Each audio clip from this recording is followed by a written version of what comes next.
আমার বাবা কোনো দিনই ভেজ একদম খেতে পছন্দ করে না। আর ভেজ তো আমার ভীষণ ভালো লাগে। যে আমার পুরোটাই যদি ভেজ থালি হয় তাহলে কিন্তু আমার ভীষণ ভালো হয়।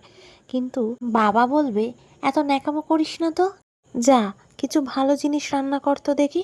বাবা বলছে, আরে কিছু ভালো জিনিস বানাচ্ছিস না, চললাম আমি বাড়ির বাইরে। আমিও সেরকম বলে দিলাম, আরে দাঁড়াও দেখি, এক পাও যদি বাড়ির বাইরে পা রেখেছো না, তাহলে তোমার আজকে একদিন কি আমার একদিন। তাই প্রথমেই আমি মোচাটাকে ভালো করে সেদ্ধ করে নিলাম, তার সাথে কিন্তু ছোলাটাকেও সেদ্ধ করে নিতে হবে।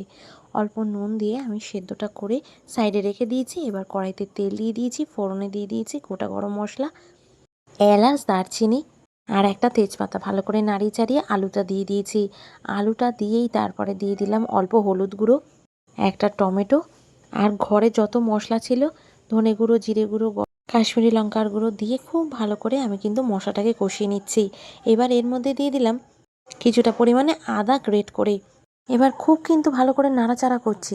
নাড়াচাড়া করতে করতে সবার কিন্তু গায়ে একটু কালচিটে পড়ে যাচ্ছে।